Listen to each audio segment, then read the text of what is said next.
Siapa kita? Pancasila, NKRI, Aswaja, Nusantara. Ketika Ansor Banser, Ansor Banser, PKD PAC Turen. Ayo, kira-kira enaknya apa? Masa yes toh? Kira-kira yang saat ini memang benar-benar bisa menjadikan semangat Turen, kira-kira apa? Wanita, wanita, oke, wanita, wanita gak rewel, siap? Oh, mangani telat gak oleh rewel, oke. PKD, PAC, Turen, wanita gak rewel, oke. PKD, PAC, Turen. Mantap, tepuk tangan untuk kita semuanya.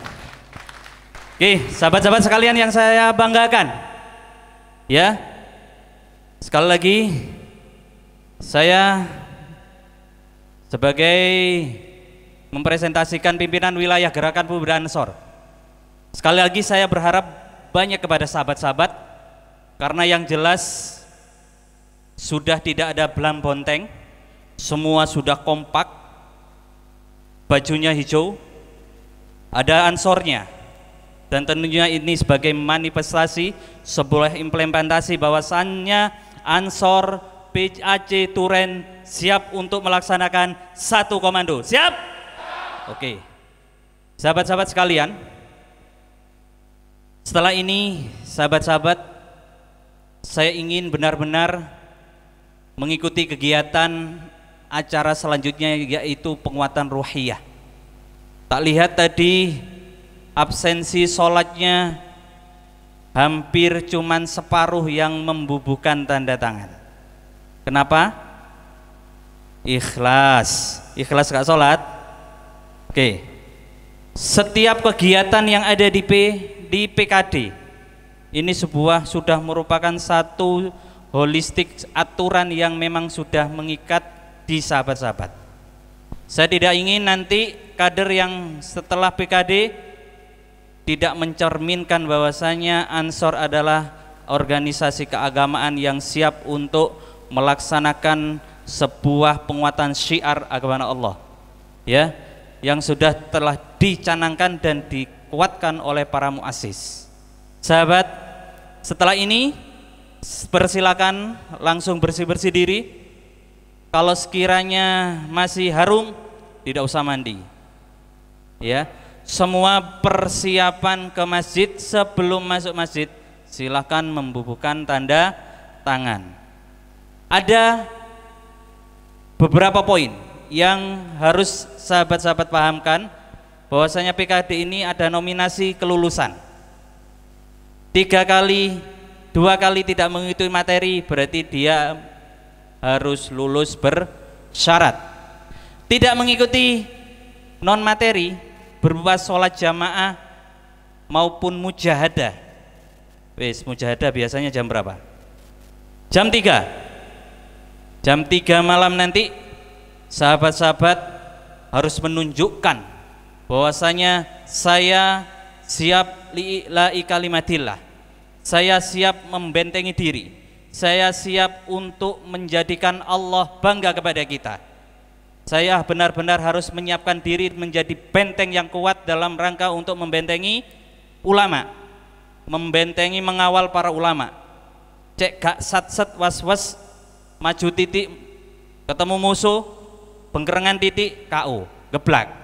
Maka dari itu saya ingin nanti setelah maghrib tidak ada yang kemana-mana, zikir, taqarrub, tazarru' kepada Allah. Siap? Siap? Oke, lapar? Lapar? Makannya sudah berapa kali?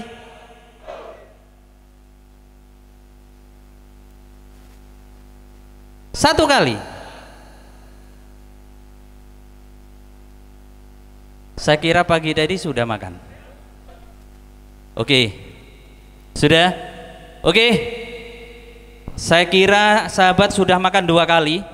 Maka dengan kerendahan hati dan rasa iba kita Kita tidak ingin sahabat-sahabat ada yang protes, karena yang jelas kita siap mati. Saya tidak ada mengungkapkan, masalahnya ini bisa viral nanti. Oke sahabat-sahabat, kalau begitu dipersilakan sambil menuju ke masjid persiapan, sahabat-sahabat menikmati makanan terakhir di hari ini. Betul? Masih ada makan malam? Masih ada makan malam? 3 kali sahabat. 2 kali. Sudah tirakat ya. Nerimo ikhlas, itulah Ansor. Tepuk tangan untuk BAC, Gerakan Pemuda Ansor Sukaturen. Oke, terima kasih. Siap ya? Bubuhkan tanda tangan sebelum masuk ke musola. Kita akan ada petugas. Saya mohon diri ya, kembali insya Allah saya harus pindah ke Pakis dengan jumlah sahabat-sahabat yang ingin bergabung dengan Ansor 195 Gerakan Pemuda Ansor. Tepuk tangan untuk PCGP Ansor Kota Kabupaten Malang. Oke.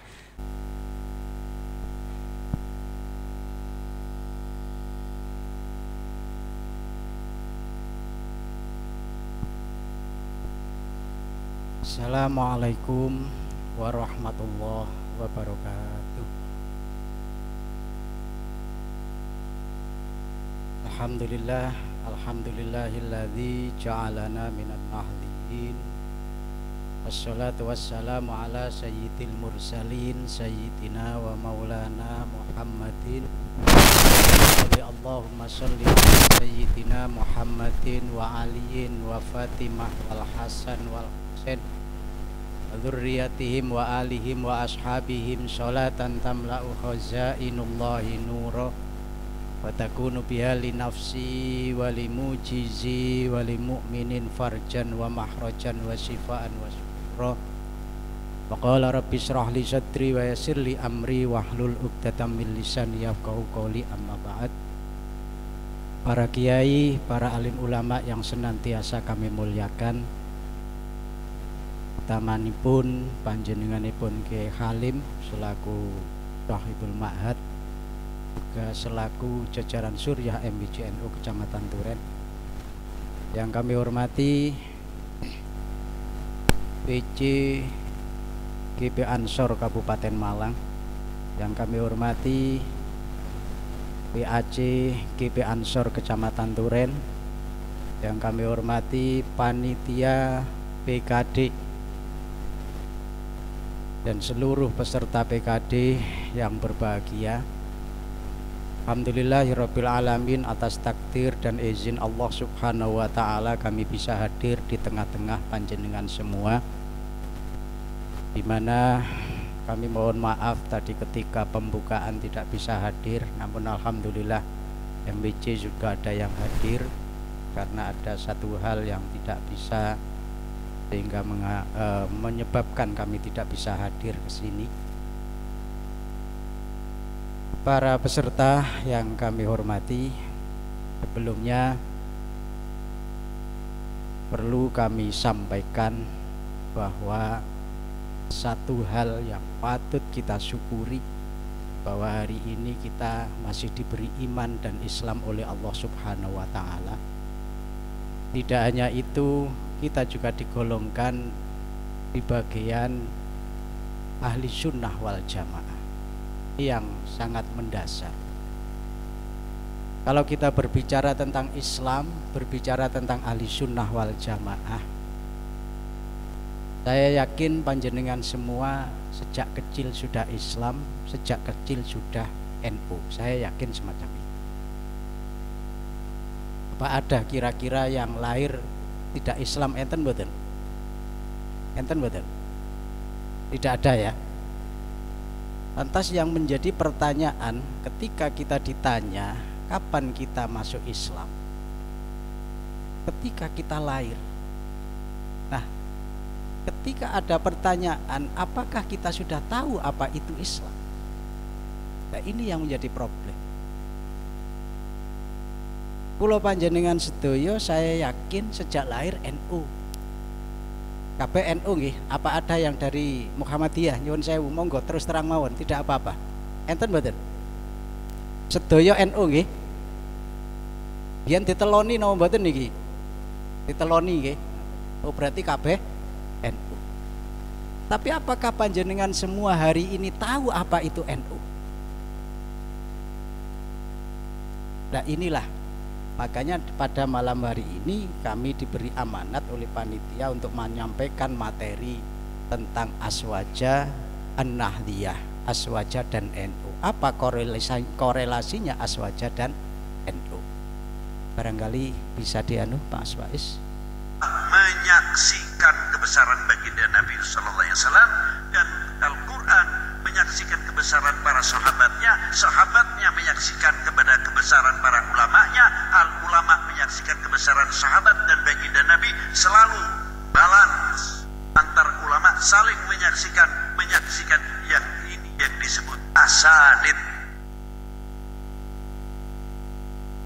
Baru muncul Asy'ariyah, baru muncul Maturidiyah dan madhab-madhab yang lain, karena beliau-beliau ini yang banyak disaksikan oleh satu ulama antar ulama, aulia antar aulia, aulia disaksikan sahabat, sahabat disaksikan kebenarannya oleh para ulama wal aulia, dan sahabat menyaksikan kehidupan baginda Nabi sallallahu alaihi wasallam. Lalu kita tidak kenal dengan mereka, mau memahami Quran dan hadis, aneh bin ajaib, mustahil. Disinilah munculnya daripada akidah ala ahli sunnah wal jamaah yang dibawa oleh para beliau, musalsal, bukan sekadar ahli sunnah wal jamaah karena adanya Nahdlatul Ulama. Nahdlatul Ulama mempunyai kewajiban mewadahi. Nah ini maaf ya, akeh wong kualat karo NU kakeh. Bukan masalah individunya, masalah kita tidak akur dengan si A, boleh-boleh saja, monggo.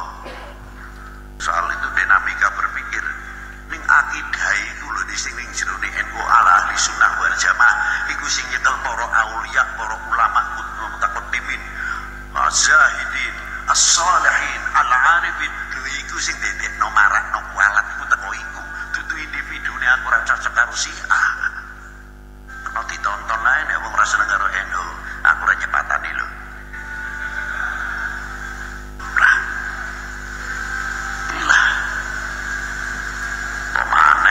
Sering ucapake maaf saja, kebetulan kejadian itu Mas Satri merasa NU-NU-nan yang penting ahli sunnah wal jamaah remuk gue. Ingat, kita hanya mengulas ataupun mensyarai. Kenapa Syarif Husain tidak mempunyai kekuatan? Karena nidom ahli sunnah wal jamaah pada waktu zaman Syarif Husain tidak sempat dibikinkan wadah. Itu rahasianya. Maka ketika muncul golongan tersebut dihancurkan dengan mudah. Karena apa? Ma indahun nidom. Hanya kekuatan agama saja, al-Islam sudah, ahli sunnah wal jamaah sudah. Tapi untuk nidom memperkuat ini lemah. Dan bagaimana cara menghancurkan nidom ala ahli sunnah wal jamaah? Sedikit demi sedikit, ora usah NU-NU-nan, sing penting ahli sunnah wal kutip ini kaya nang zaman Syarif Husain dipecel kepenak.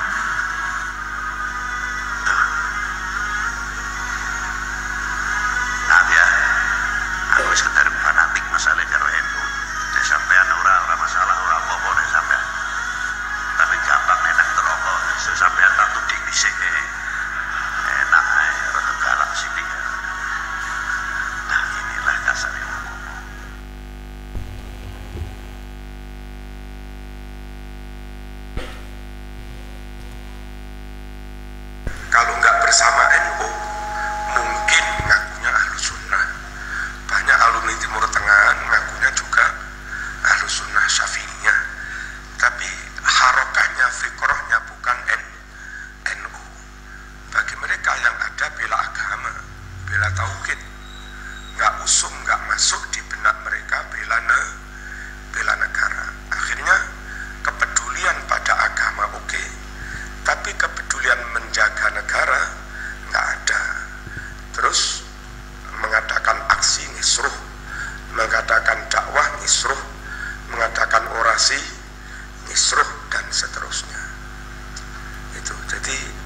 meskipun ngaku ahlu sunnah wal jamaah, kalau nggak NU jangan. Mungkin aman ahlu sunnahnya, tapi kalau mereka bukan NU, tidak menjamin aman negaranya. Bersama NU aman agamanya, aman negaranya. Paham ya? Itu. Jadi jangan keluar dari NU meskipun diajak gerakan-gerakan yang kayak ahlu sunnah wal jamaah. Sekiranya ada majelis-majelis zikir, maulid atau apa, kalau ada tokohnya yang asli NU, pro NU, ikuti yang majelis maulid yang tokohnya NU, pro NU.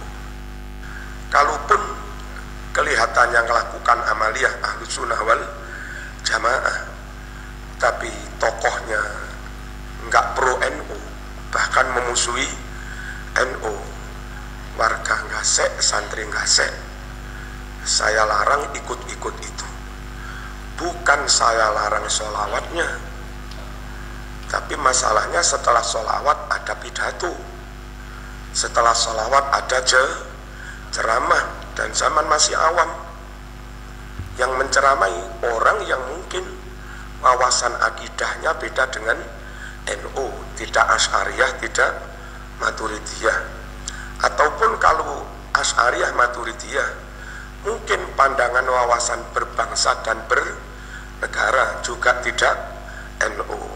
Gara-gara sering ikut majelis seperti itu, akhirnya zaman ikut-ikutan kelompok nyun sewu, menghina kiai, mengolok-olok kiai, gara-gara ikut acara-acara seperti itu. Sholawatnya baik, tapi terus kumpul dengan orang yang pandangannya beda, itu lama-lama ketularan. Dan nyun sewu, yang ngaku ahlu sunnah wal jamaah tapi tidak NU, itu mereka nyaman bergabung dengan HTI. Mereka mengadakan aksi juga dengan HTI dengan macam-macam. Jadi campur-campur. Nanti yang orasi juga gantian campur-campur. Kasihan umat yang awam yang nggak tahu dalil, nggak pernah ngaji kitab gede-gede, dikiranya semua isi orasi itu kebenaran.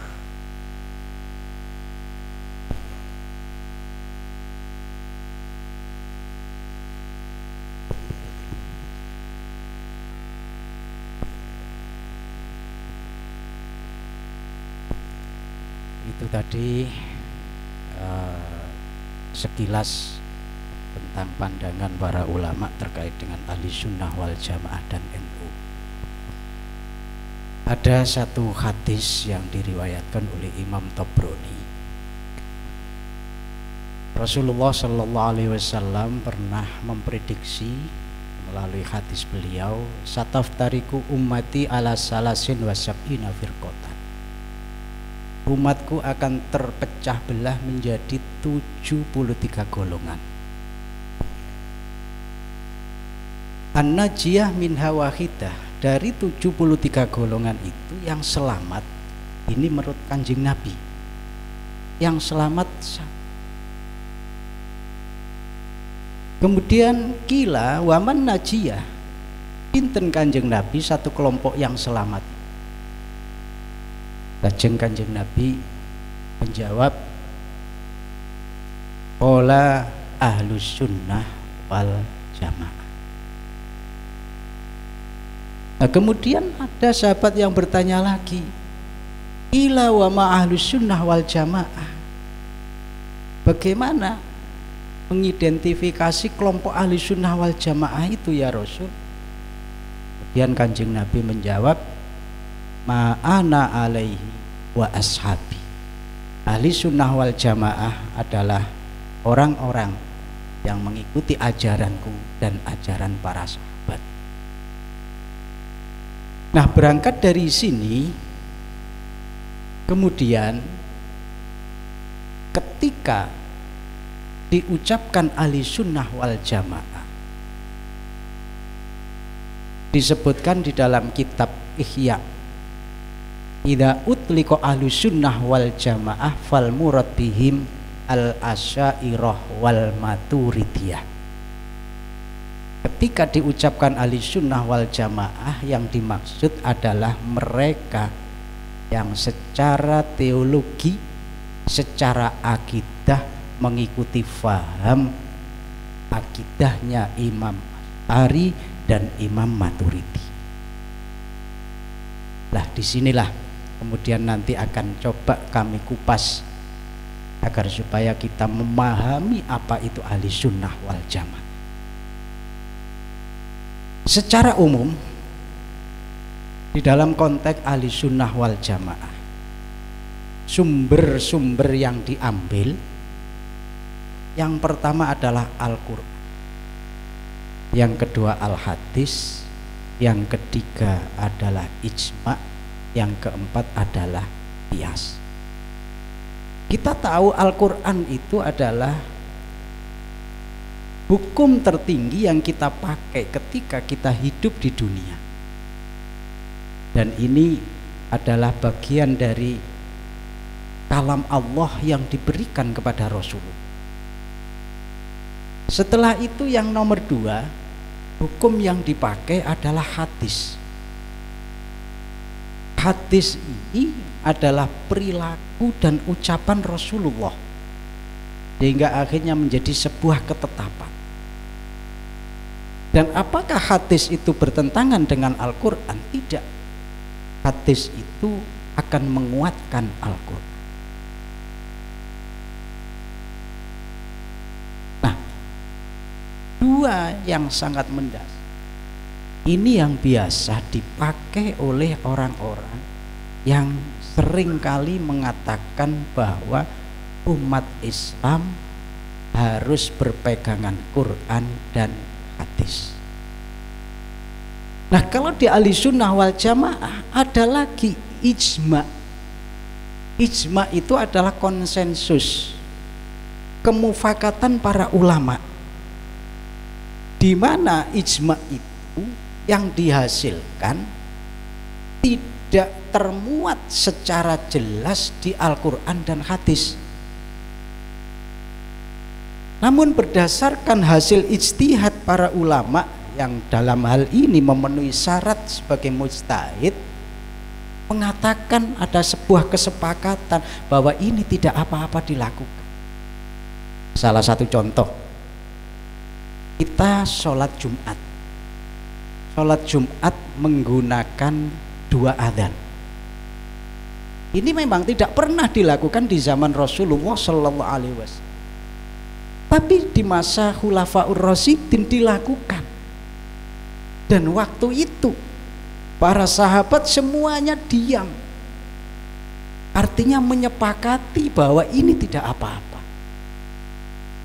Contoh lagi, tadwinul Quran, membukukan Al-Quran. Di zaman Rasulullah, Quran itu tidak dalam bentuk seperti yang sekarang kita baca, ditulis di pelepah kurma, ditulis di batu-batu, ditulis di apa itu kulit hewan. Namun di masa Sayyidina Abu Bakar mulai ada pemikiran, oke, kalau hari ini masih banyak yang hafal Quran, masih banyak yang menemui Kanjeng Nabi, hidupnya bisa langsung bertemu dengan Kanjeng Nabi. Tapi satu saat ketika nanti kemudian generasi sudah berganti, apakah ada jaminan keautentikan Al-Quran itu? Memang Allah Subhanahu wa Ta'ala sudah menjamin keautentikan Al-Quran itu akan dijaga oleh Allah melalui para hufat, para hafid. Oke. Tapi yang pada akhirnya yang bisa membaca Quran hanya beliau-beliau saja. Lah kita bagaimana? Akhirnya diinisiasi di zaman Sayyidina Abu Bakar, mulailah dikumpulkan Al-Quran itu, kemudian dibuku, yang sampai pada hari ini ada di tangan kita, bisa kita baca. Nah, ini tidak dilakukan di zaman Rasulullah Sallallahu Alaihi Wasallam. Namun lagi-lagi bahwa semua para tabi'in, para sahabat kala itu sepakat, ijma, disepakati, ada konsensus bahwa ini tidak apa. Yang berikutnya adalah qiyas itu menganalogkan. Salah satu contoh saya contohkan qiyas seperti halnya khomer. Khomer itu kan haram, tapi ketika hari ini ada narkoba, ada pil ekstasi, enten apa malih, sabu-sabu, ganja, wa ala alihi wa ashabi ajmain. Kalau kita cari secara tekstual, secara redaksional, tidak akan kita temukan hukumnya sabu-sabu, tidak akan kita jumpai hukumnya ganja, tapi ada pengiasan karena dua-duanya, ganja, sabu-sabu ini sama dengan khomer. Titik kesamaannya apa? Sama-sama membawa madorot, sama-sama berdampak tidak baik pada akal, pada kesehatan. Nanti jangan bertanya soal rokok loh nggih. Lah lek rokok ya opo ngoten. Iku mungkin nafsi-nafsi lek rokok niku. Tergantung individunya. Karena lek rokok niku hukumnya kan tafsil. Ono sing wajib, enten sing mubah, bahkan ada yang kelasnya kelas wajib juga ada loh nggih. Enten sing haram. Mangke masing-masing ini beda-beda. Tapi kalau yakin para pemula, perokok-perokok pemula pasti itu nanti akan mengalami sing haram dhisik, mesti. Karena lek rokokan mesti watuk. Tidak ada ceritanya ngawali rokokan enggak watuk mboten enten ceritane. Nah, disinilah. Jadi paham keagamaan kita sumbernya adalah Quran, hadis, ijma dan qiyas. Maka lagi-lagi disinilah pentingnya kita berahli sunnah wal jamaah. Kenapa ada ijma, ada qiyas? Kenapa kok tidak khusus Quran dan hadis saja? Karena di situ ada ruang-ruang, ada problem-problem yang terus berkembang, di mana di Quran dan hadis tidak tersirat secara tekstual hukum-hukumnya. Bukan berarti Quran dan hadis itu tidak lengkap. Quran dan hadis itu lengkap.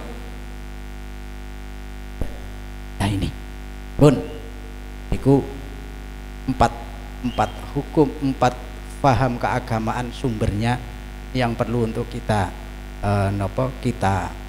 kita pahami bersama. Nah, dari Quran, hadis, ijma dan qiyas ada fan akidah, ada fan fikih, ada fan tasawuf. Nah, dari sisi akidah ini yang sangat mendasar. Dari sisi akidah, ahli sunnah wal jamaah mengikuti faham Imam Asy'ari atau Imam Al-Maturidi.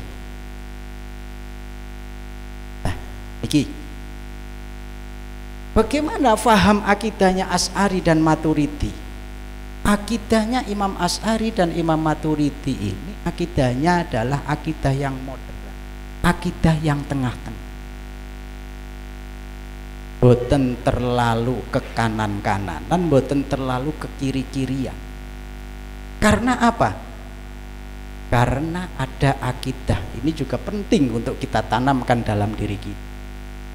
Ada kelompok yang berpaham akidah Qadariyah, ada kelompok yang berpaham akidah Jabariyah. Kelompok yang berpaham akidah Qadariyah itu kelompok yang mengatakan bahwa apapun yang kita alami kehidupan ini tidak lepas adalah hasil ikhtiar kita. Jadi mereka lebih banyak menggunakan logika. Wong lek sregep nyambut gawe nggih dadine sugih. wong lek sregep belajar ya dadine pinter. Dan mereka menafikan campur tangan Allah Subhanahu wa taala. Ranten Allah nanti akan memutuskan sebuah keputusan ketika itu bersamaan dengan perbuatan yang dilakukan oleh manusia. Wong ini ku lek sregep nyambut gawe, maka keputusannya ini ku dadine sugih. Ini kelompok yang pertama. Kelompok namanya kelompok Qadariyah.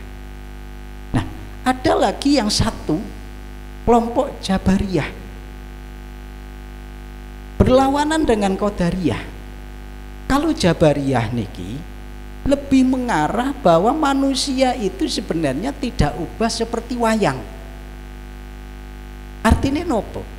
Apapun yang kita alami itu tidak bukan karena ikhtiar kita, tapi karena semata-mata takdiripun Allah Subhanahu wa taala.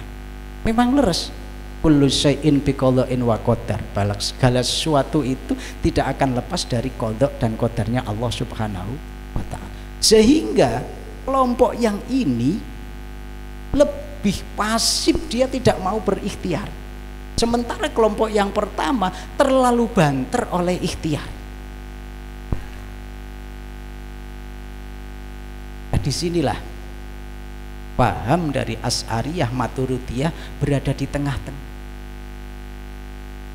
Di satu sisi menganjurkan untuk berikhtiar, tapi di sisi lain percaya atas qada qadaripun Allah Subhanahu wa taala.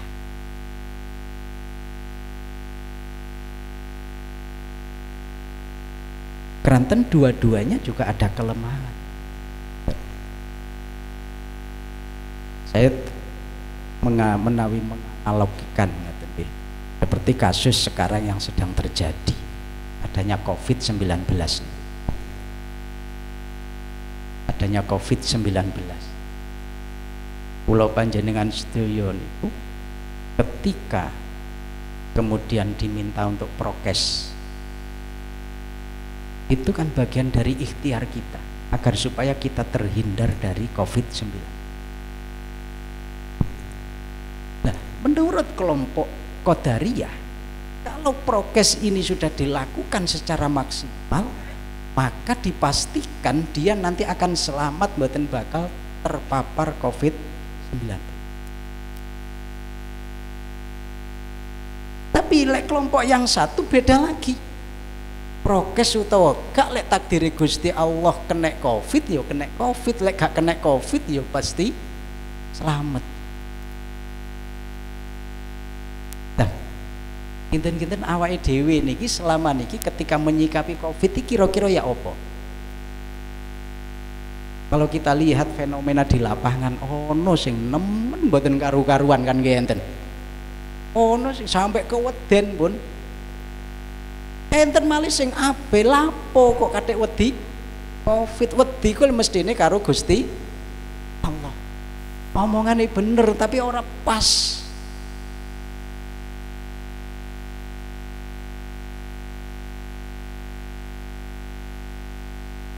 Saged nyambung nggih niki nggih. Iki apa wis ngantuk kabeh nggih? Memang ngapunten nggih, materi ini rada anu nggih. Kata tiga guyon niki ya apa ngoten nggih. Siapa kita? Nggih. Disinilah akhirnya kelompok Asy'ariyah Maturidiyah berada di tengah. Salah satu contohnya ngeten, kita itu diperintah untuk ikhtiar agar supaya terhindar dari COVID. Ikhtiarnya ya nopo? Damel masker, jaga jarak, ngurangi kumpul karo bojo. Lek ngoten kok guyu nggih.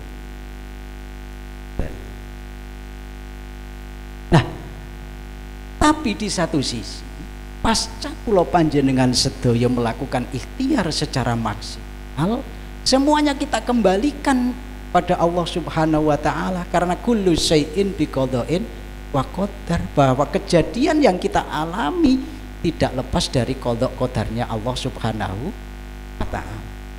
Pun kula contohno ngeten. Nek memang pancen takdire niku boten kena Covid, ora nggawe masker, ya pasti aman, ngoten. Tapi kalau ini kemudian kita terapkan, maka kita masuk ke kelompok Jabariyah. Panjenengan nyuwun sewu.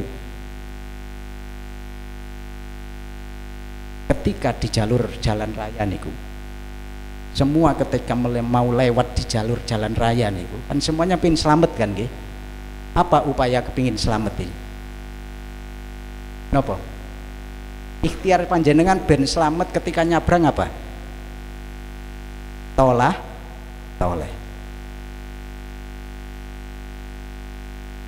Nah, apakah toleh panjenengan menjamin panjenengan selamat?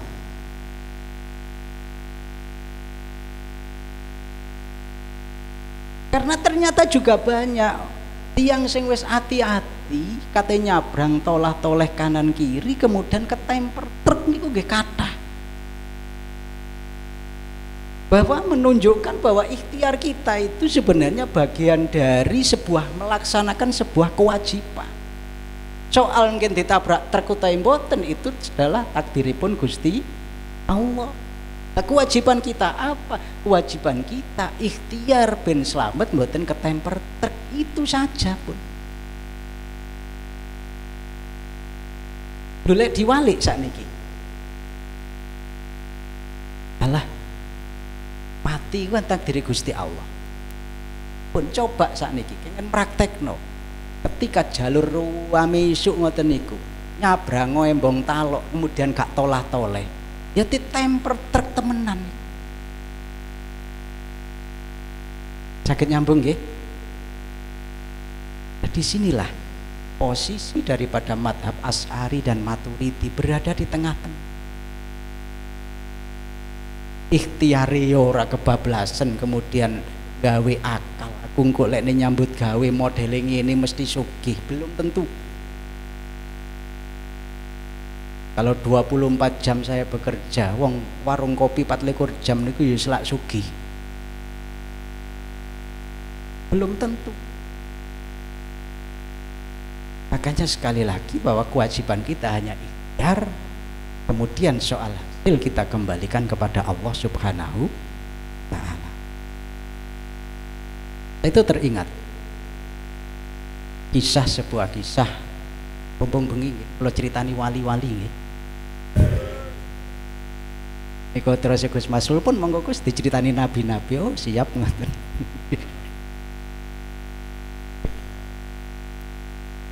Ibrahim bin Adham soal masalah rezeki. Ini ada hubungannya dengan Qadariyah dan Jabariyah. Ibrahim bin Adham itu seorang pejabat kala itu yang kebetulan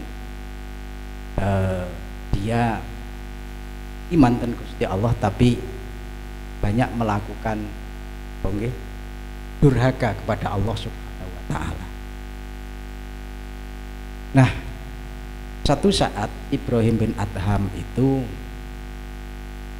bermaksud berburu.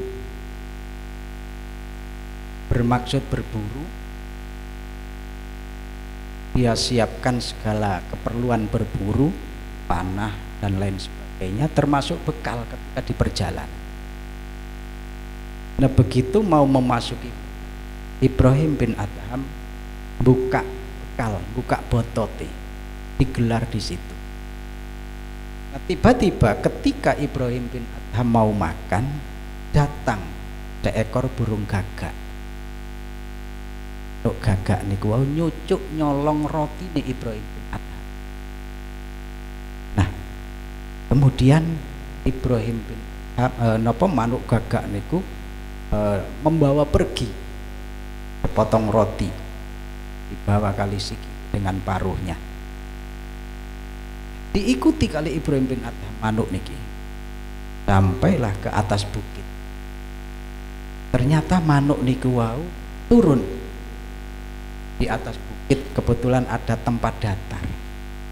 Dari kejauhan Ibrahim bin Adham melihat apa yang dilakukan burung gagak tadi. Manuk gagak niku wau sedang dulang. Ternyata di atas gunung, di tempat datar, di atas bukit itu ada seseorang yang tangannya diikat, kakinya diikat. Dan itu kemudian didulang kali manuk gagak wau. Nah, setelah selesai manuk gagak pergi, diparani tiang niku kali Ibrahim bin Adham. Kemudian ditanya, sampean siapa? Dia dijawab, saya itu saudagar, saya itu pedagang. Ketika melakukan perjalanan, saya dirampok dan seluruh harta benda saya diambil oleh perampok. Saya kemudian diikat dan dilempar sampai di sini. Nah, terus sudah berapa hari sampean di sini? Nggih pun pinten-pinten dinten. Loh, sampean mangane ya opo? Setiap hari kula niku diparani manuk gagak niku.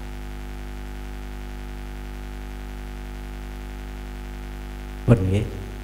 Berarti pada intinya bahwa apapun yang kita lakukan bagian dari ikhtiar itu sebenarnya juga tidak ada bekas sama sekali.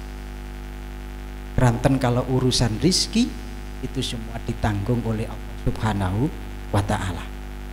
Nah, hubungannya kalimat madhab ini bagaimana?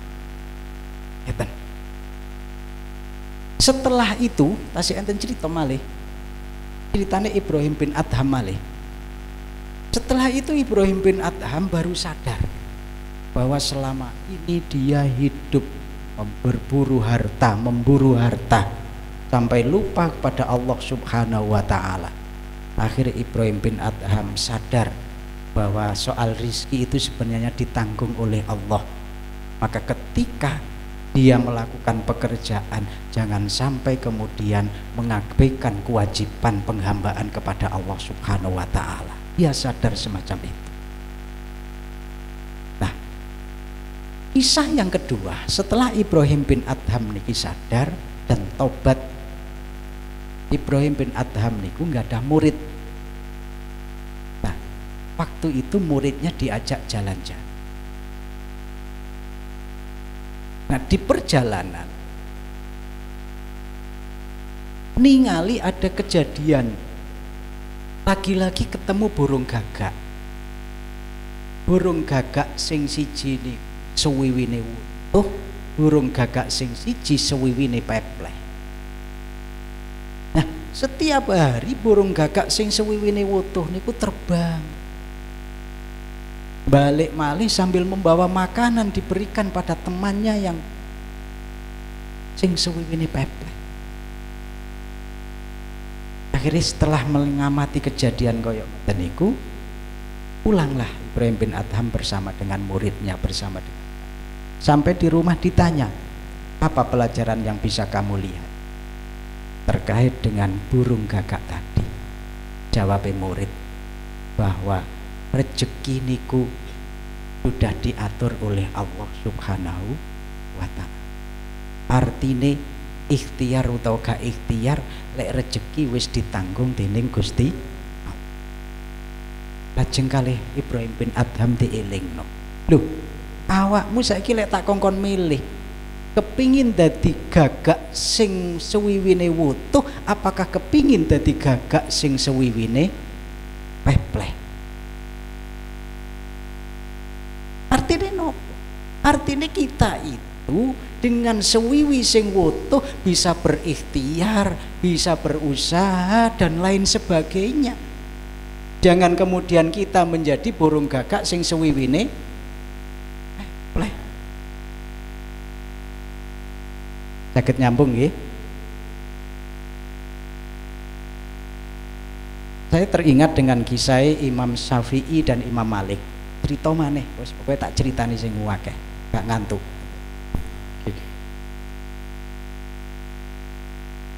Saya berharap dengan kisah ini ada pelajaran yang bisa kita ambil sehingga nanti bisa kita terapkan ketika kita mengalami problem-problem ketika hidup.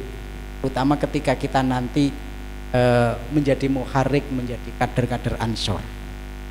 Problem-problem di lapangan ini monggo nanti bisa kita ambil hikmah di sini untuk kita terapkan. Imam Syafi'i dan Imam Malik itu punya pandangan yang berbeda.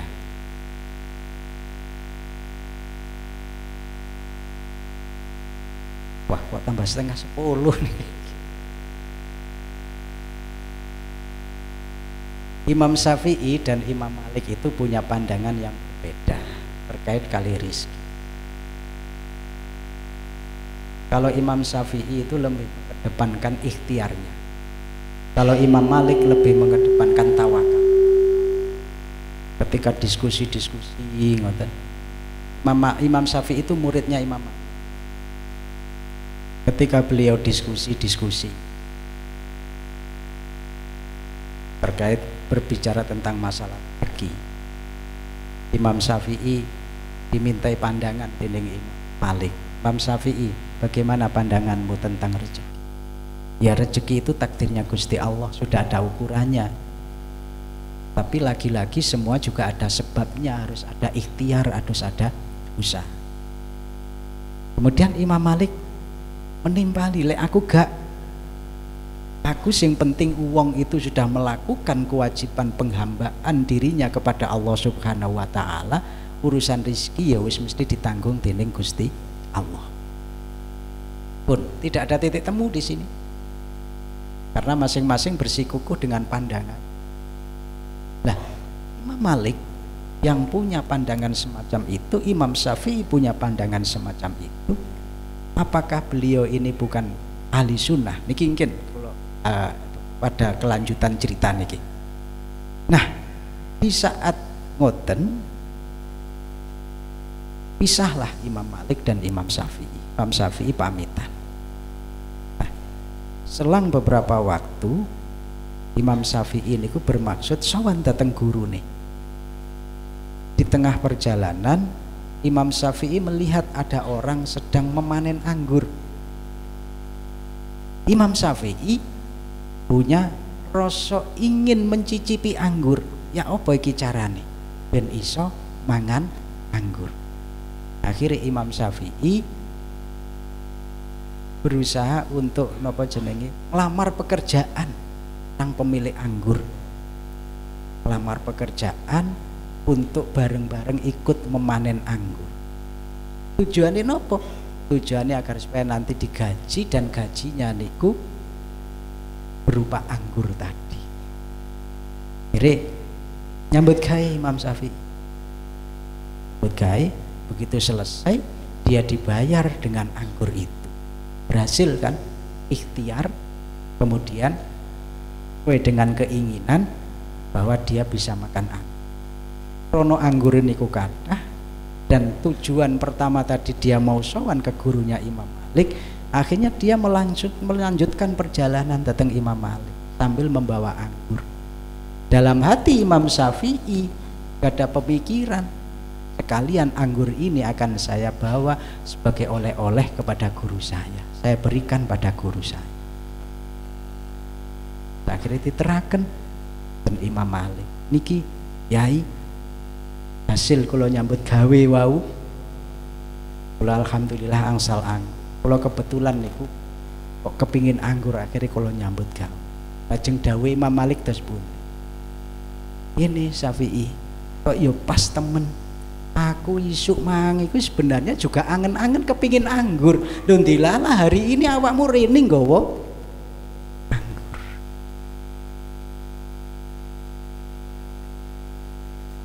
Nah, makanya disinilah pentingnya kita itu untuk mengetahui di mana sih sebenarnya posisi kita, makom kita itu di mana.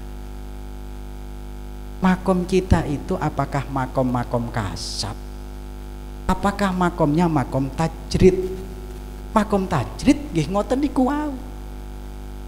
Tapi lagi-lagi bahwa madhab Asy'ariyah ini berada di posisi tengah-tengah. Kula niku kemutan.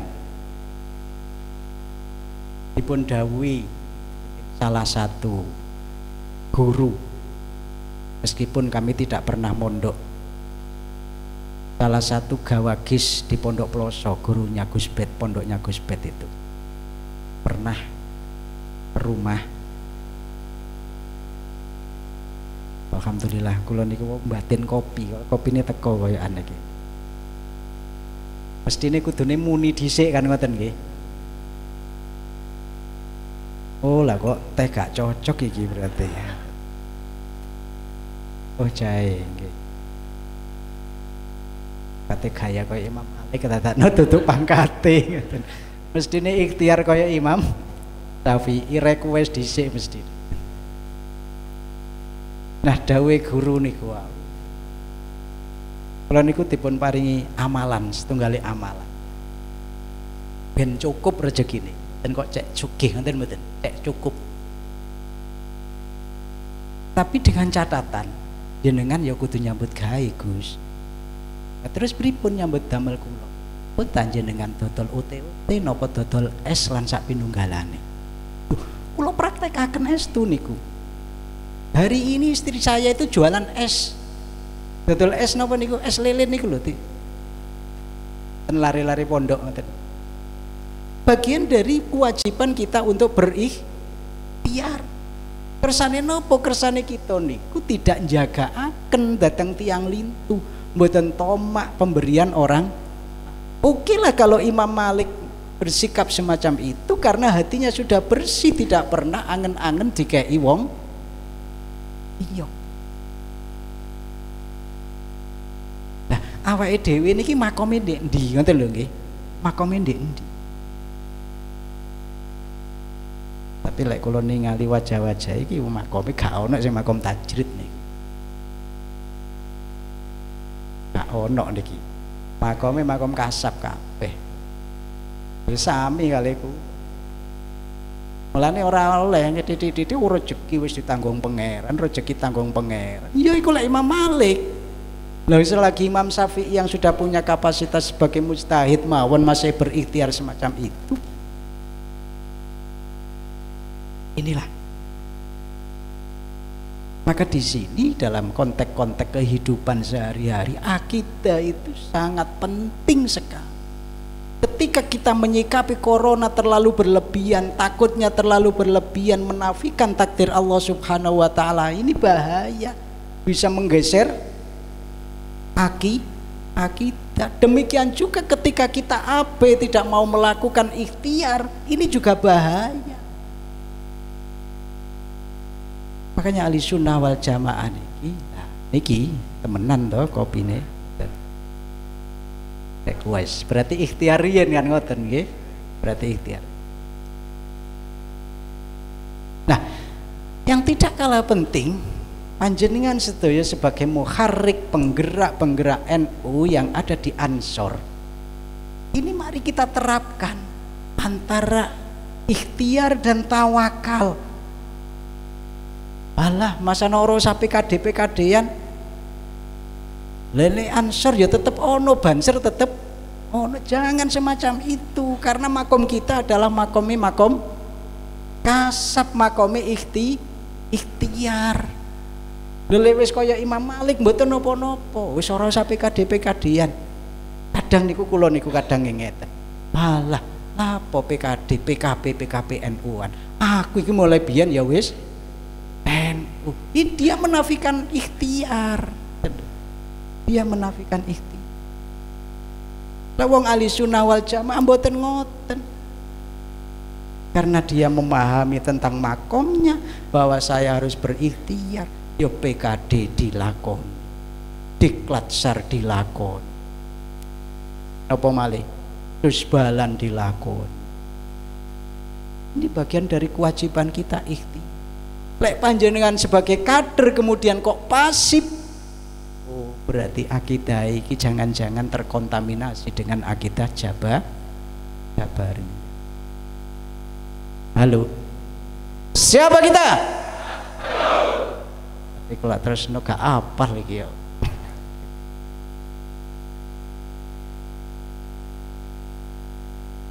Pun, itu dari sisi akidah. Dari sisi madhab ada 4 madhab yang kemudian dipakai di ahli sunnah jamaah. Yang pertama adalah madhab Hanafi. Di situ urutannya mestinya Hanafi dulu. Setelah Imam Hanafi baru Imam Malik. Imam Hanafi itu lahir pada tahun 80 Hijriah sampai beliau wafat 150 Hijriah. Kalau Imam Malik lahirnya tahun 93 Hijriah, wafat 179 Hijriah. Setelah Imam Malik, Imam Syafi'i, setelah Imam Syafi'i, Imam Hambali. Nah, imam madhab ini menjadi penting. Bermadhab itu di dalam NU, di dalam ahli sunnah wal jamaah menjadi penting. Kenapa? Karena kita tidak memiliki kapasitas yang mumpuni untuk menggali hukum-hukum yang bersumber dari Quran dan hadis secara langsung.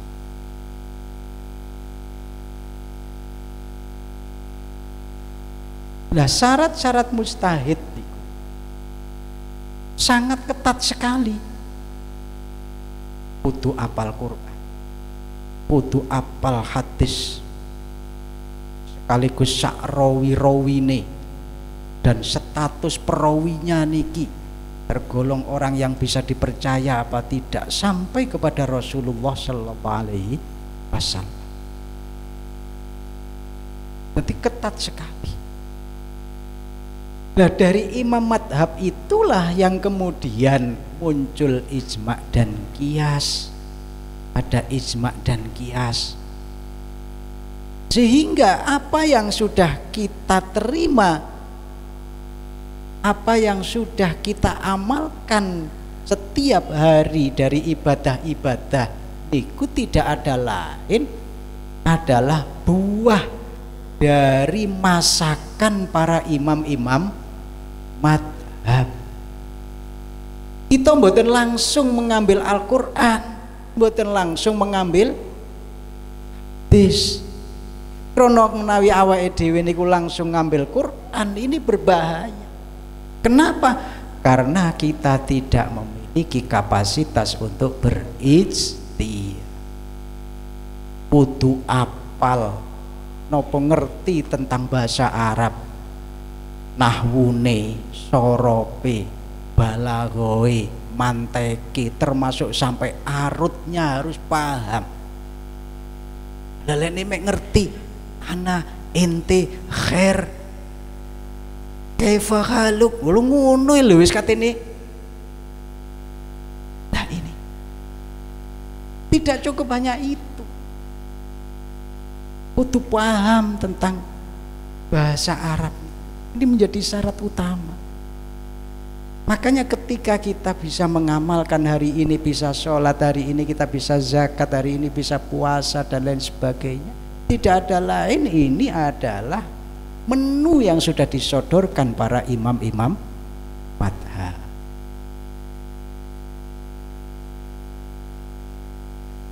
Nah, disinilah akhirnya menjadi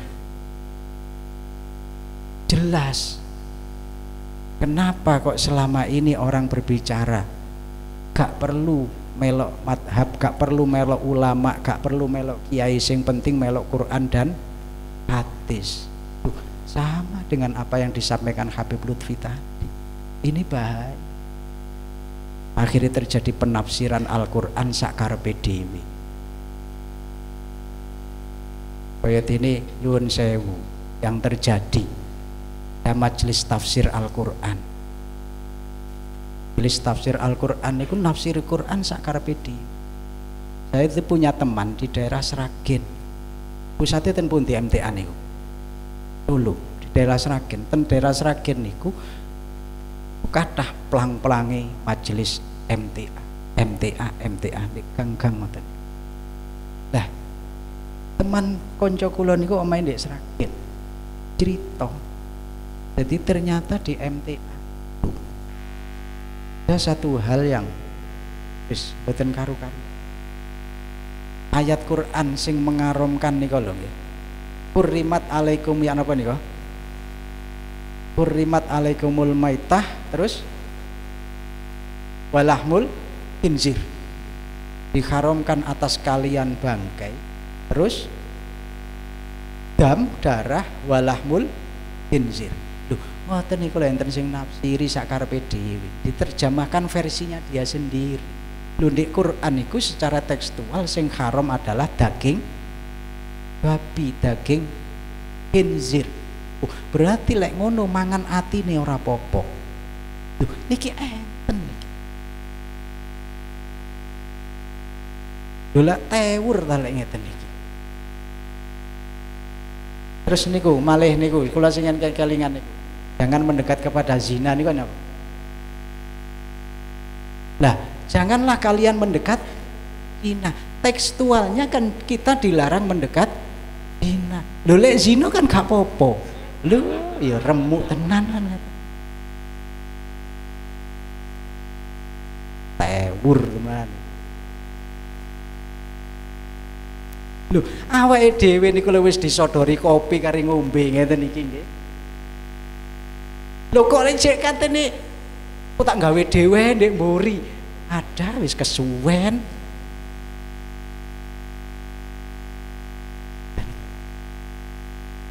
Ini pentingnya bermadhab di sini. Nah kemudian ketika di dalam imam-imam madhab itu ada perbedaan pandangan, kita jangan gagap, jangan kemudian waduh lah kok beduk. Jangan. Ini adalah bagian rahmat yang Allah turunkan. Perbedaan pandangan di antara ulama itu adalah sebuah rahmat. Apa? Karena kita diberi pilihan. Kebetulan kalau di Indonesia niku menggunakan madhabnya Imam Syafi'i. Imam Syafi'i niku lek ngutik wong lanang wong wedok bukan muhrim batal. Tapi di madhab yang lain ada yang menyebutkan bahwa laki-laki perempuan yang bukan muhrim bersentuhan kulit ora batal. Nah terus ya nopo? Nah ini bisa kita terapkan ketika kita dipanggil untuk bisa ziarah ke Makkatul Mukarramah, melaksanakan tawaf di sana, berjubel-jubel laki-laki dan perempuan. Ya ono sing ireng, ono sing wayu, ono sing lan sak pinunggalane. Tidak bisa kita nanti akan menjaga untuk tidak bersentuhan dengan lawan jenis. Pasti akan bersentuhan dengan lawan jenis. Loh, lek kaya ngoten niku ya kita beralih madhab yang mengatakan bahwa bersentuhan kulit laki-laki perempuan tidak batal. Lek tetap bersikukuh dengan madhabnya Imam Syafi'i, ya entenono ae nang jeding ping pira iku lek tawaf. Niki lho. Kan sebuah hal yang patut kita syukur. Makanya nyuwun sewu ketika ada perbedaan di antara ulama awake dhewe niki wis meneng mawon pun gak usah lho yai kok ngene yai iki kok ngene mboten usah awake dhewe kapasitasnya pokoke melok ngoten mawon pun. Nah ini di sini maka lagi-lagi nyuwun sewu ketika kula panjenengan sedaya menjadi muharrik, menjadi kader-kader Ansor, itu nanti tidak akan lepas dari yang namanya perbedaan pandangan. Kula yakin rapat kegiatan PKD ngeten iki mesti tarik ulur kan ngoten nggih. Ana sing ngejak ngalor, ana sing ngejak ngidul, ana sing ngejak ngetan lan sak pinunggalane. Mboten usah pengen, itu adalah dinamika. Kalau semacam itu berarti hidup organisasi ini.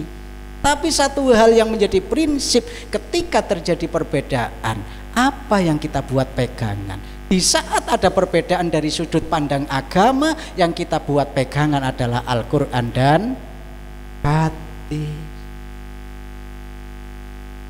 Saged diterami nggih. Dadi ki awake dhewe cek nek gak bingung. Pun. Tuh. Lah, kalau organisasi apa? Organisasi itu Quran hadis nggih PDPRT kalau di Ansor. Ngoten nggih istilahnya PDPRT nggih. SOP itu yang menjadi kitab sucinya berorganisasi. selama tidak melanggar aturan-aturan organisasi, masana toh nek mriku ada perbedaan-perbedaan pandangan, itu adalah sebuah dinamika. Berarti organisasi itu hidup. Tapi lek kabeh meneng, ya itu berarti indikasi kabeh turu. Koyok ngeten iki, meneng kabeh. Mbuh iki paham mbuh ora wis pokoke tak sampekno lah ngoten.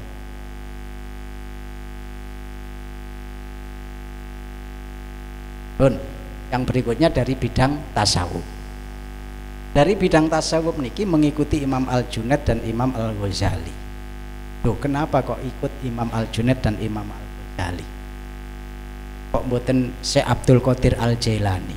Kok tidak Syekh Abi Hasan As-Sadili? Kenapa kok tidak yang lain? Sebenarnya ini sama.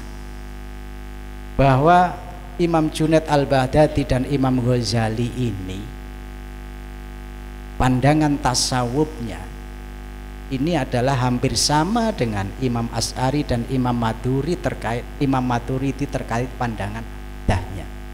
Beliau berada di tengah-tengah. Nah, Imam Junaid Al-Baghdadi dan Imam Al-Ghazali niki mampu memadukan antara syariat dan thariqat. Krono kadang niku enten wong sing kebablasan kesyariaten gak gelem thariqat. Enten wong sing kethariqaten gak gelem syariat. Contone kehakikatan niku contone kaya dene sinten namine? Zamane Wali Songo sing dibunuh niku lho. Syekh Siti Jenar. Niku kehakikatan. Lho apakah Syekh Siti Jenar itu kemudian boten muslim, boten iman, wallahu a'lam.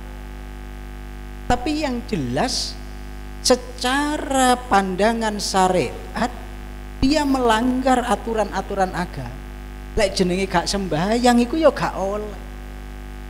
Lho masane to atine pun wusul dhateng ngersane Allah Subhanahu wa taala. Ketika Syekh Abdul Qadir Al-Jailani sudah mencapai makom yang tertinggi, kemudian didatangi oleh setan, dikandani kali setan, Syekh Abdul Qadir, ya Abdul Qadir, panjenengan itu sudah makomnya tinggi, sudah langsung bisa komunikasi dengan Allah, tidak perlu sholat. Terus pun disikapi Syekh Abdul Qadir, disentak setan. Karena apa? Karena hakikat tidak bisa lepas dengan sare. Mekolekne enten tiyang gak usah sembayang-sembayangan, sing penting eling Gusti Allah. Oh, itu berarti ajaran-ajaran dari Syekh Siti. Lek ana wong kok mek syariat tok gak gelem hakikat, gak gelem thariqah, iki ya berarti mek hanya sebatas luarnya saja. Makanya di Ahli Sunnah wal Jamaah ada akidah, ada fikih, enten tasawuf. Karena kehidupan kita itu sebenarnya tidak lepas dari tasawuf. Nyuwun sewu, kula panjenengan sedaya nginum ngeten niki dengan menggunakan tangan kanan. Ini adalah bagian ajaran dari tasawuf. Nyuwun sewu nggih. Kula pamitan ngeten iki nggih ajaran tasawuf. Lek gak pamitan kok ya wong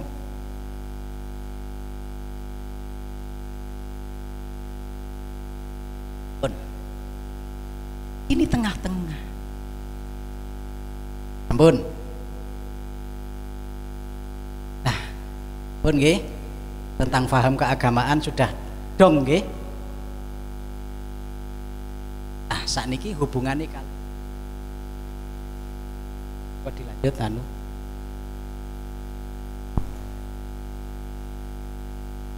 Nggih. Oh, siap. Oh.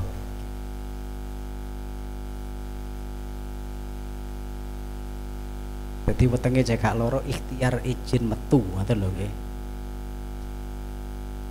Pun. Nah, di saat kita sudah memahami tentang Ahli Sunnah wal Jamaah dengan pembidangan 3 bidang kala wau, akidah, kemudian apa? Fikih, tasawuf, maka hubungannya dengan NU itu apa? NU itu adalah organisasi yang mengakomodir ahli sunnah wal jamaah. Kalau berbicara tentang NU pasti ahli sunnah wal jamaah. Tapi kalau ahli sunnah wal jamaah belum tentu NU. Ini ki bedane iki nopo? Pun di ahli sunnah wal jamaah yang paling prinsip itu adalah amaliyah. Amaliyah. Kalau berbicara amaliyah berarti ya tidak lepas dari faham niku wau. Quran, hadis, ijma, qiyas, kemudian akidah napa? Asy'ariyah, Maturidiyah, fikihnya salah satu 4 madhab, tasawufnya Imam Junaid dan Imam Ghazali. Kalau berbicara amaliyah ya tidak lepas dari itu. Ya kalau ini gampang-gampangan, sing penting tahlil, gampangnya ngoten lho nggih. Kayak gampang-gampangan. Sing penting tahlil, sing penting manakiban, tibaan, tawasulan, ziarah kubur lan sapinunggalan. Tapi secara umum amaliyahnya di sini. Nah, ketika amaliyahnya sudah nahdiyah, amaliyah wis NU, maka fikrohnya pun juga harus fikroh nahdiyah.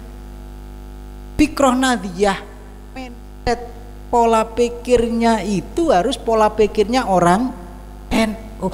Pola pikirnya wong NU niku nopo? Ya sama dengan pola pikirnya Imam Asy'ari, berada di tengah-tengah. Tidak ekstrim kanan, tidak ekstrim kiri, berada di tengah-tengah fikrohnya. Coba diterusaken Mas Faiz. Yang langsung berikutnya, prinsip fikroh berikutnya. Pun prinsip fikrohnya Nahdiyah niku tatawurian. Tatawurian niku berkembang secara dinamis. Jadi kalau kita berbicara tentang hukum itu ada yang permanen. Di salah satu contoh, syahadat itu permanen, kayak iso diubah-ubah pun. Tapi ada yang berkembang secara dinamis. Jadi kita tidak menafikan perkembangan sebuah hukum. Kalau hari ini kemudian ada hukum tentang rokok dan lain sebagainya, mungkin di zaman Rasulullah tidak ada hukumnya tentang rokok. Itu berkembang secara dinamis sesuai dengan kebutuhan. Lajeng taswifian, menjernihkan. Iki fikrohnya Nahdiyah ngoten. Kalau ada sebuah tradisi, sebuah adat yang di situ kemudian kok tidak jernih, bagaimana berusaha kita jernihkan? Seperti yang sering kula contohaken. Ketika teloni ini kan bagian dari tradisi, tapi kemudian dimasuki nilai-nilai agama, di mana neloni itu ada sebuah tujuan yang benarnya diperintah oleh Rasulullah. Karena apa?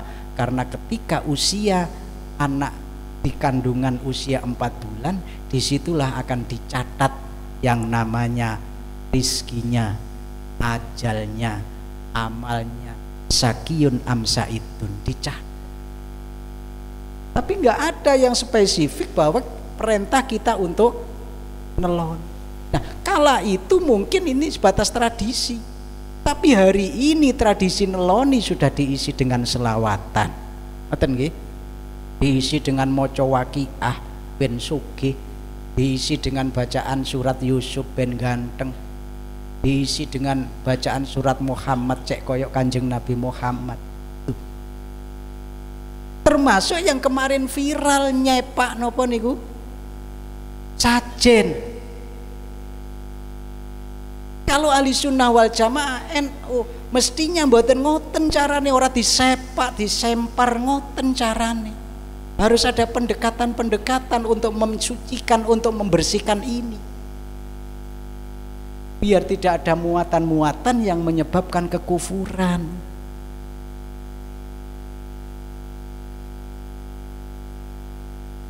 Nah, makanya ahli sunnah wal jamaah itu berikutnya tawasutian, berada di tengah-tengah. tawasud, tidak langsung menghukumi ini dosa lan sak pinunggalane. Saya teringat Habib Lutfi Ali bin Yahya, pernah beliau niku menyampaikan dan menghadiri sebuah acara kegiatan tradisi larung di Segoro Kidul yang dilarungi ndase kebu. Duh, apa dawuh beliau? Ora apa-apa ngono iku diniati sedekah nang iwak-iwak, Ndek. Nah, ternyata memang enten ibaratnya yang menyebutkan bahwa sedekah semacam itu tidak apa-apa, meskipun itu nilainya sangat mahal. Asal tujuannya memang untuk sedekah nang iwak-iwak di laut, tapi lek tujuannya kok nyembah Nyi Roro Kidul, lah iki beda maneh. Maka kenapa kemudian strategi dakwah Wali Songo bisa berhasil? Karena metode-metode prinsip fikrohnya dipakai. Nah, barangkali ini perlu untuk kita terapkan ketika kula panjenengan sedaya bergerak menjadi muharik ansor di lapangan. Ono koncone kok gak gelem laku, aja mbok langsung mbok lokno, mau langsung dilokaken. Ya napa dilus-lus jak ngopi dhisik. Tukokno rokok, senengane apa? Tapi kalau kemudian langsung dia ya akhirnya koyok ngamuk, koyok wong niku wau sing sesajene di pepak niku. Pun terus manhajian, metodologis, artinya bapak fikroh kita itu ya manhaji, boten sakarepe dhewe gampane ngoten, boten sakarepe dhewe. Pun sing amaliyah sampun saya rasa sudah cukup. Terus selanjutnya yang ketiga adalah harokah. Ini menjadi penting. Jadi amaliyai wis podo, fikroe sami, yang tidak kalah penting harokahnya harus sama. Nah, harokah itu ada beberapa poin. Tahfidun, harus saling menjaga. Nomor berikutnya takwiyan, harus saling menguatkan. Sam'an, harus banyak mendengar. To'atan, harus punya loyalitas. Ini harokahnya Terus yang tidak kalah penting malih tawadudian, ramah dan penuh kasih sayang. Menjaga pun kita berharokah itu kan dalam rangka untuk menghasilkan sebuah tujuan. Kalau contoh kecil mawon, harokah yang selama ini sudah dilaksanakan di Nahdlatul Ulama, ada yang namanya harokah gerakan sodako. Kalau contoh akan niku nanti monggo panjenengan kembangkan di ruang-ruang panjenengan. Ada yang namanya gerakan harokah bersodako. Nah, pertama harus menjaga. Satu dan yang lainnya harus menjaga bagaimana gerakan ini bisa terlaksana dengan baik. Maka ketika ada satu hal permasalahan di bawah, ini kita harus segera mengantisipasi dalam rangka untuk menjaga harokah terus berjalan.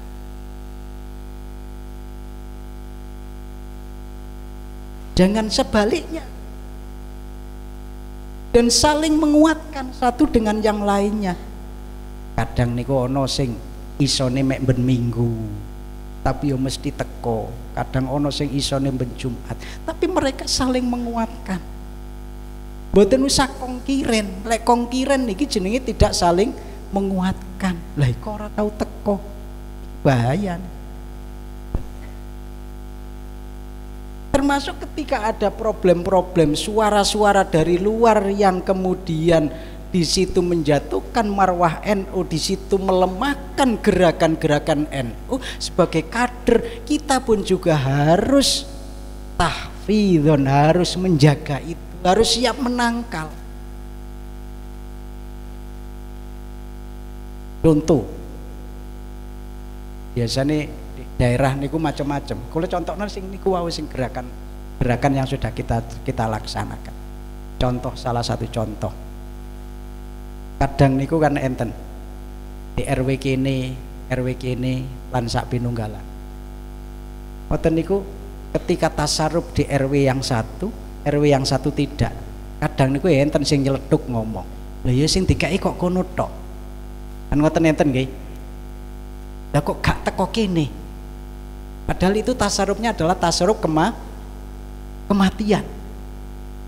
Ya wis mesti lah wong sing mati dhisik di RW 1, ya apa kepingin wargane ana sing mati kan. Nah, ketika ada suara muncul di bawah semacam itu, sebagai kader NU kita harus tahfidzon, harus menjaga agar supaya suara ini kemudian tidak melebar, kemudian malah akan melemahkan gerakan yang sudah dibangun. Ya nopo carane? Harus kita jelaskan. Ini loh yuk, tasarruf itu kan tasarruf kematian.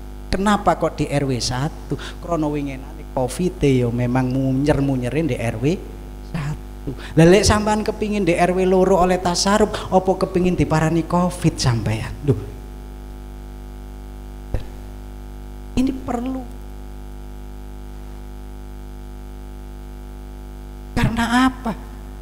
Karena harokah kita ini adalah harokah yang akan membawa berdampak pada marwah Jam'iyah Nahdlatul Ulama. Niki lek dijarno swara-swara kaya ngeten bahaya. Penak ya dadi pengurus lazis oleh bayaran. Apa enten pengurus lazis sing oleh bayaran? Sing enten tekor. Sing jelas tekor waktu niki jelas.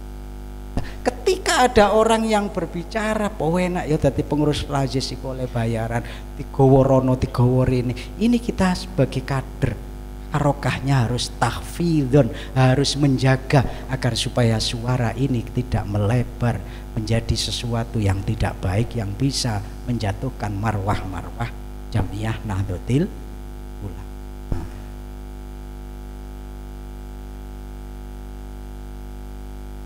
Lalu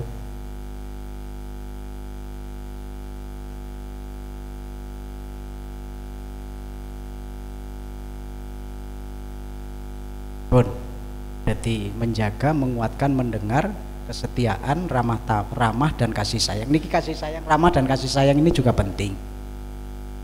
Pun lanjut 5 menit.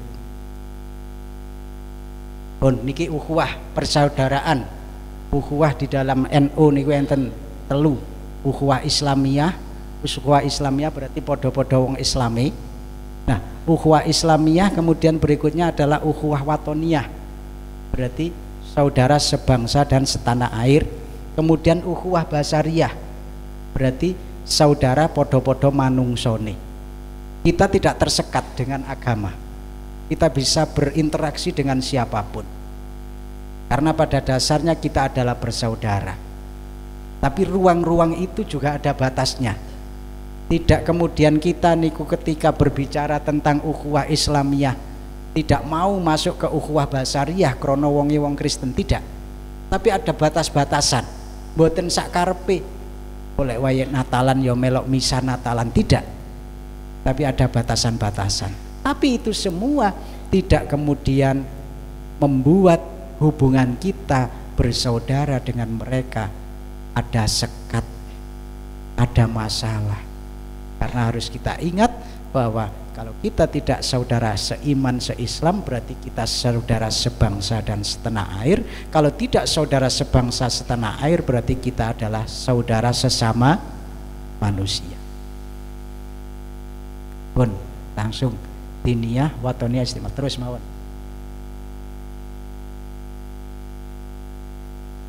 Nah, harokah niki prinsip dari harokah kita itu sebenarnya bagaimana kemudian kita bisa meminimalisir.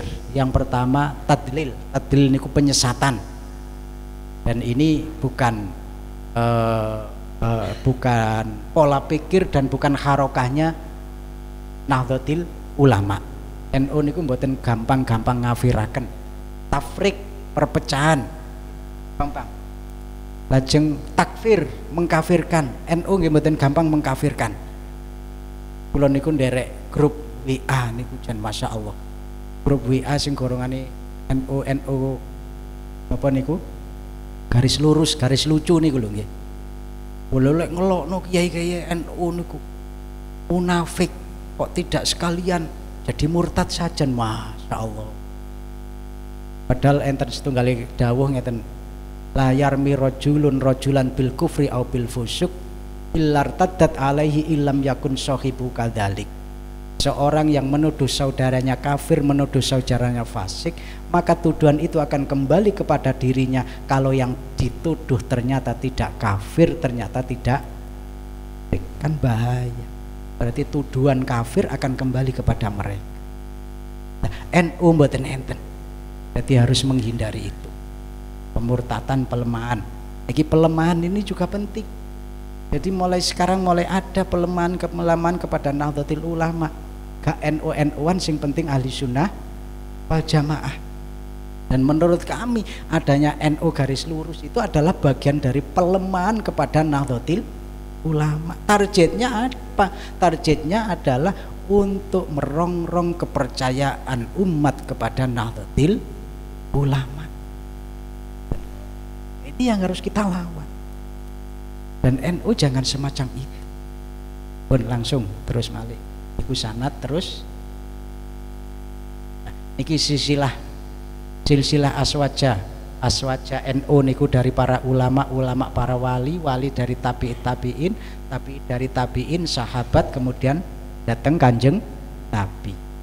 Berarti sanad kita ini adalah muttasil, sanad kita itu nyambung sampai Rasulullah Shallallahu Alaihi Wasallam. Kita hidup 1400 tahun terjarak kali Kanjeng Nabi, tapi kita patut bersyukur hari ini kita bisa kumpul di sini. Hari ini kita bisa sholat, hari ini kita bisa puasa, bisa zakat. Tidak ada lain karena jasa-jasa para ulama. Ulama dari para wali dari para tabi'in. Ampun telas, alhamdulillah. Tabi'in dari para sahabat dari Nabi Muhammad Sallallahu Alaihi Wasallam. Terus diingkas, terus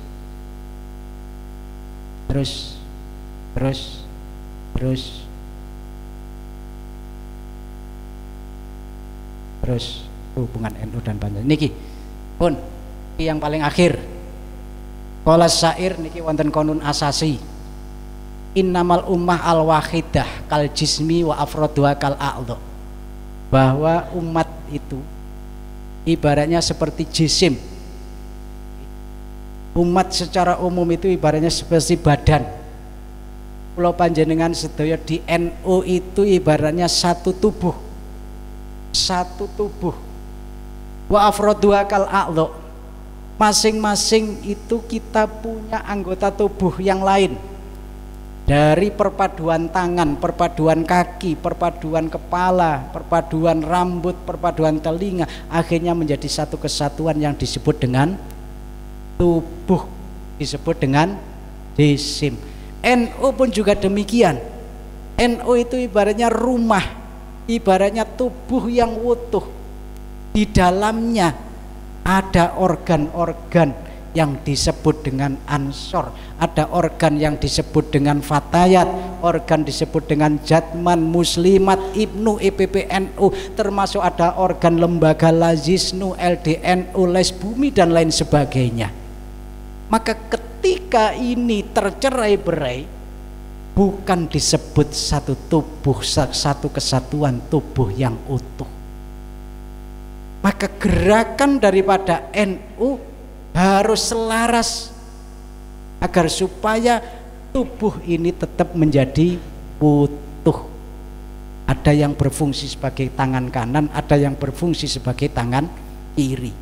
Kalau tangan kanan ini tidak mengikuti aturan secara umum, maka tidak mungkin nanti tubuh akan bisa berfungsi dengan baik. Seumpamane tangan kanan dengan oleh otaknya diperintah untuk ngangkat gelas, kok demonstrasi gah aku lek ngangkat gelas, maka jangan dianggap ini sebagai anggota yang utuh. Ini adalah anggota yang terpecah. Maka kullu utwin lahu wadhifatu sun'in la tarol jismu anhu fistinain. Masing-masing anggota punya fungsi, punya tugas. Ansor tugasnya apa, fatayat tugasnya apa, dalam rangka apa? Dalam rangka agar supaya anggota tubuh secara keseluruhan ini bisa berfungsi. Maka kapan panjenengan menggerakkan sektor-sektor ansor, tapi kapan kemudian panjenengan juga harus siap ketika digerakkan. Ranten kalau hanya ego sektor saja, maka tidak lebih, kita hanyalah bagian potongan-potongan dari tubuh itu. Saged diterami nggih niki nggih. Terus lanjut satu lagi. Qad afsaha Ali karamallahu wajha annal haq yut'ifu bil ikhtilaf wal iftiraq. Yat'afu bil ikhtilaf wal iftiraq. Bahwa barang hak itu akan menjadi hancur ketika terjadi perpecahan. Tangan tengen karo tangan kiwa lek gak akur, itu yang akan menjadi hancur. Wa annal batil qad yaqwa bil ittihad wal ittifaq. Bahwa barang batal akan menjadi kuat ketika ada kesatuan, ada persatuan. Maka disinilah kami berharap dari PKD ini akan muncul sebuah kesatuan dan persatuan, satu komando santri nderek kiai. Ketika kita bicara santri nderek kiai, hakikatnya kita nderek Rasulullah sallallahu alaihi wasallam. Ada kurang lebihnya mohon maaf. Wa akhiran wallahul muwaffiq ila aqwamit thoriq wal afu minkum. Wassalamualaikum warahmatullahi wabarakatuh. Terima kasih kepada Yai Syafaat.